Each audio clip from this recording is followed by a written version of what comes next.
New কিচেনে তোমাদের সবাইকে স্বাগত জানাই। আজ করব বর্ষা হচ্ছে চিকেন মোমো।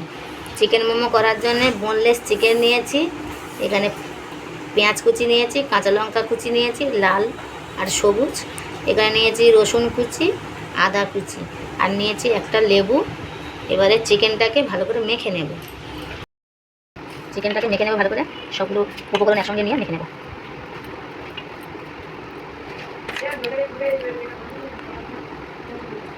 উপকরণ নিয়ে নিয়েছি, টুকরো লেবু করে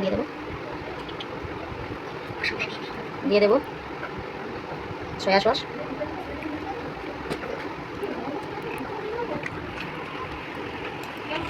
টমেটো সস দিয়ে দেবো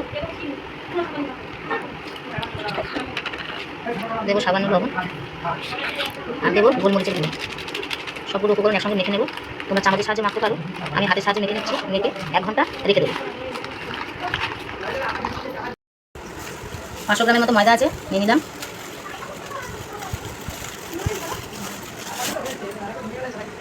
সামান্য লবণ দিলাম। এবার এটা শুকনো করে জল দিয়ে মেখে নেব। অল্প অল্প জল দিয়ে শুকনো করে মেখে নেব। এটা মাখানো হয়ে গেছে। এরকম ঠিক শক্ত করে ময়দাটা মাখবো। এতে কোনো ময়দা দিন আপনারা সবাই দেখলেন, শুধু নুন দিয়ে আর জল দিয়ে মাখলাম। এবারে এই ময়দা থেকে অল্প অল্প করে লেচি কেটে মোমো শেপ দেবো। ডো করে নিয়েছি, এটা আবার বেলবো, বেলে মোমো শেপ দেবো। এরকম ছোটো ছোটো লেচি করে নিয়েছি, এগুলো গোল গোল করে পাকিয়ে নিয়ে, এইভাবে পাকিয়ে নিয়ে সামান্য ময়দা দিয়ে ছোটো ছোটো করে বেলে নেব। এইভাবে বেলে নেব গোল গোল করে। আপনারা চাইলে বড় করে একটা রুটি করে তার মধ্যে বাটি দিয়ে শেপ দিয়ে গোল গোল করে নিলে আরও বেশি ভালো হবে। আমার তো চাকিটা ছোটো, তাই আমি ছোটো ছোটো করেই করি।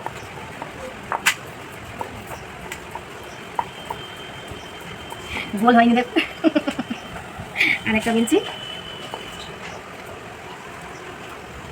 গড়িয়ে যাচ্ছে।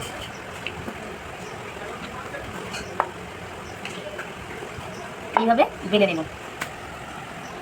দেখুন, এটা 1 ঘন্টা রেস্ট দিয়েছিলাম।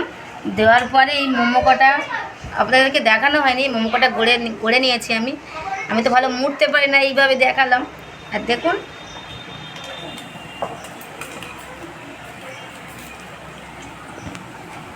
আর একটা করে দেখাচ্ছি।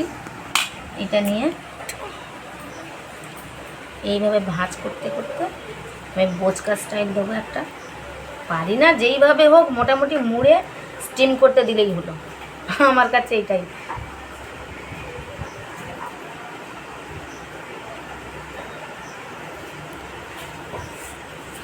এটা মোমো হয়েছে নারকেল পিঠে হয়েছে, আপনারা কমেন্ট করে বলবেন। দেখুন, এইভাবে একটা তৈরি করে নিলাম। কুকার বসিয়ে দিয়েছি ওভেনে। এবার জল দিয়ে দেবো, একটু বেশি করে জল দেবো স্টিম হওয়ার জন্য। জলের মধ্যে সামান্য লবণ দেবো।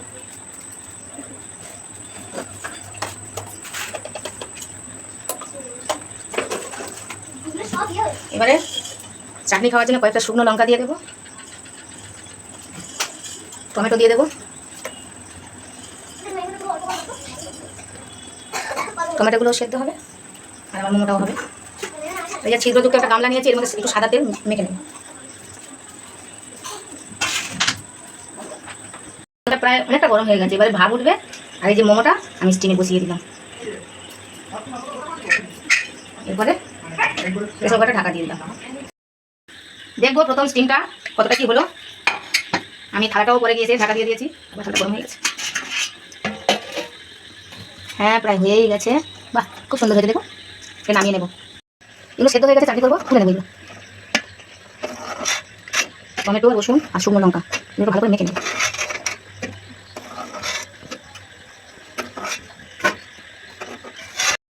দেখুন, মোমোগুলো আমার হয়ে গেছে, খুব সুন্দর হয়েছে। এবারে বাকি এইগুলো আছে, এগুলো এটা স্টিম করতে দেব।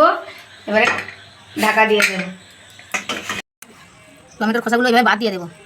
বাদ দিয়ে আবার কি গরম। টমেটোর খোসা ছাড়িয়ে নিয়েছি। লঙ্কাগুলো একটু লবণ দিয়ে দলে দলে মেখে নেব। সামান্য লবণ দিয়েছি, দলে দলে মেখে নেব। আর এই রসুনগুলো দেখুন সেদ্ধ হয়েছে কেমন সুন্দর। রসুনগুলো মেখে নেবো এর সঙ্গে। রসুন, টমেটো আর শুকনো লঙ্কা লবণ দিয়ে সামান্য একটু চিনি দিয়ে ভালো করে মেখে নেবে। এইভাবে চেপে চেপে মেখে নেবে। চাটনিটা হয়ে গেছে, 1 চামচ টমেটো সস দিয়ে দেবো। চাটনিটা দেখতে কেমন লোভনীয় হয়েছে দেখেছেন? খেতে ওইরকম লোভনীয়। দেখুন আমার মোমোটা রেডি হয়ে গেছে, দেখতে কত লোভনীয় হয়েছে। হোমমেড মোমো কেমন হয়েছে রেসিপিটা আপনারা সবাই জানাবেন। ভালো থাকবেন, সুস্থ থাকবেন, নমস্কার।